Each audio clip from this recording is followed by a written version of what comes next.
Hey guys, my name is Mancilla. First of all, I want to apologize in advance if I get a little stuttery or a little nervous in between the video. This is something new to me. I do talk a lot with my hands, so if you see a lot of this, I do apologize. Okay, but most importantly, before I get my video started, I just want to wish all of you guys the best of luck this semester, and I hope that all of you guys, every goal that you have set up for yourself comes true and you guys reach your limit and you guys just do the best that you can. We're all here on the same boat for education and we all strive to just make something better and provide so much more opportunities to our future children that we will educate one day. And I just wish all of you the best of luck. And let's go ahead and get started. So like I said, my name is Monica. My major is specifically in the Grade Teacher Certification Early Childhood. I do plan on switching to bilingual education, but I'm still going about that. I have an associate's in my social work, which goes back to question number one as to, I'm sorry. At one point in your educational career, did you decide that being a teacher would be the right choice for you? So like I said, I have my associates in social work. I graduated from TSC, Texas Southmost College. If you're not from here, I'm from Brownsville. It was really hard for me to decide a career all through high school. I was in the criminal justice program, so for me it was like I was very intrigued with the social work program. Once I started it, I'm not gonna say I don't like it or didn't enjoy it. It is a very interesting career and it kind of correlates with education as to helping others and helping children. But social work just didn't feel like a passion. It didn't feel like this is what I want to do for the rest of my life on a daily basis. And this is like at the end of it, I just wasn't feeling happy with my choice. I do have my associates. I did finish off my program, but transferring to UTRGV, I decided that it was better to go ahead and go back to that little thing behind me that I was always like, be a teacher, be a teacher, be a teacher. And so I changed my major. I so far love the pathway. I feel like going from one pathway to the other helps so much. I'm kind of glad that I went through a whole different career before coming into teaching because you see so many different things and you learn so much about yourself. I learned a lot about me. I think that is something that correlates with the question. I do plan to finish my bachelor's in social work at one point, but for right now, teaching is I believe it's the right choice for me. It's something that I always try to avoid doing for some reason. I don't know why. I just felt like the influence of people that, oh, everybody does it or everybody wants to do that. But honestly, the time that I've been in the career and the pathway so far, I love it. And it is the best choice I have made for myself. And I can't wait to go out there and teach.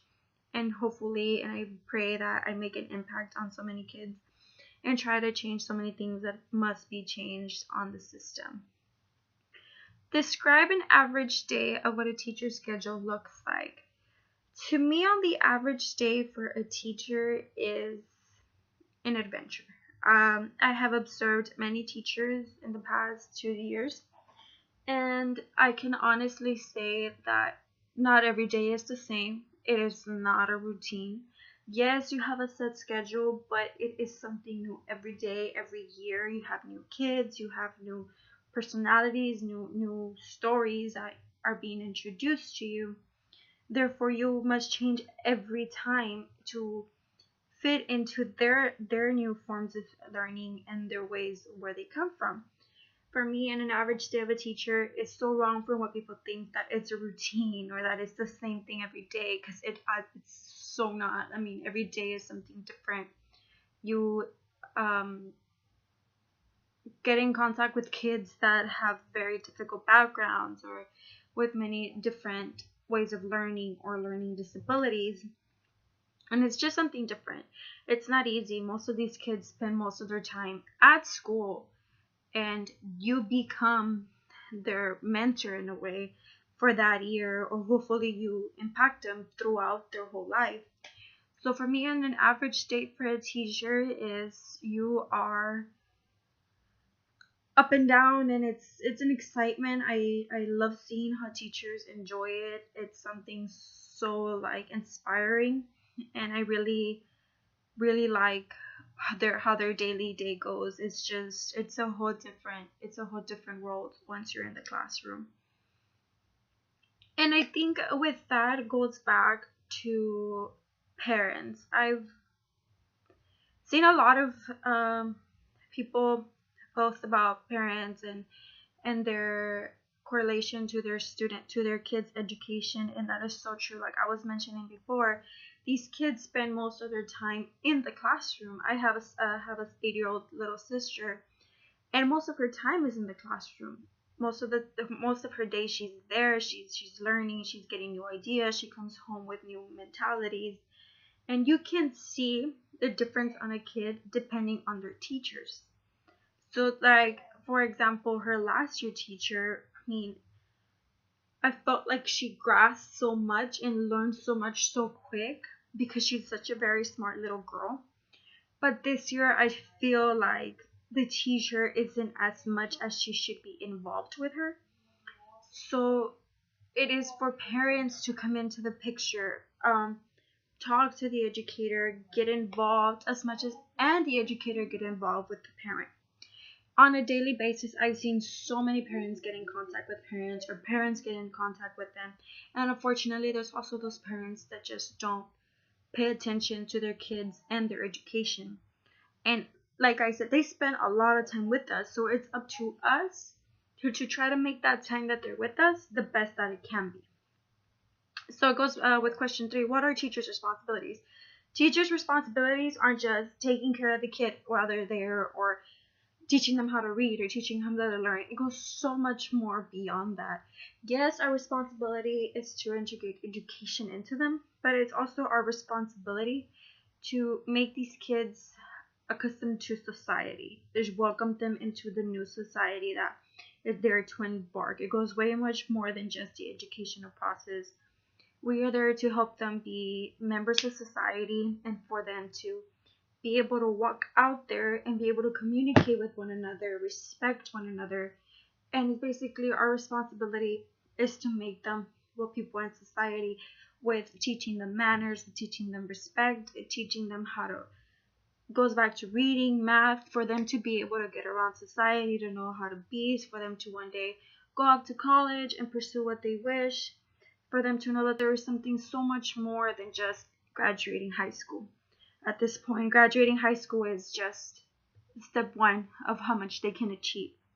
So our responsibility is to show them that they're so full of potential. It doesn't matter their background or where they come from. We are there to show their full potential to them, so they can go ahead and get interacted with their inner selves. How would you address the needs of students with disabilities?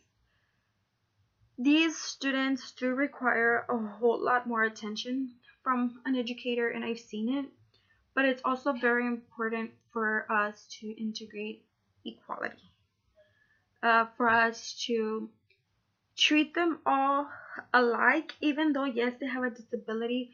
Make them feel the equal, make them feel the same. I came across a teacher that made that student feel like a red marble and a blue marble bag. So out of place. No. Yet other teachers, like, yes, you have the disability, but you push them, you tell them you can do it, this is not going to stop you. You try to help them, and you also teach the other kids in the classroom, why sometimes that student requires a little bit more of your attention, but it doesn't mean that they're more important than they are, or that they're not as important as he is, or the person. So when a student in your classroom has disabilities, I feel like it is just a matter of making sure that there's equality in the classroom, that everybody gets treated fairly, and that everybody learns how to respect that individual, and that individual respect others and see how it's different. So it's just a matter of making sure there's equality in the classroom, And you as an educator, or ourselves as educators, like, make sure that that's visible. Make sure that the students know that they need to respect one another. What does fairness mean to you? Fairness to me means, like I said, equality. Fairness to me is being humble with the kids. Fairness to me is being how you treat one, you treat the other, and not going based on who they are or where they come from, or maybe one's reading at a higher level, one is reading at a lower level. You treat all your kids the same, because outside the world they won't be treated like that, and they need to realize that they all have the same opportunities out there, that they all have it, and there is so much. Maybe unfortunately some have to work harder than others for it, but it's there. So for me, fairness is being equal to them as an educator and showing them what the world is out there for them, and you just have to go ahead and work with them. In general, for me, fairness is just respect, also showing them that, as like I said, mentioned before, these kids spend a lot of time in the classroom, so it is up to us in a big portion to educate them for society, which goes back to fairness and being equal to others, and then being fair to who they are. And that's it for my video. Hopefully that wasn't horrible. I want to thank everybody for your time. Professor, nice to meet you. And okay, so that's it.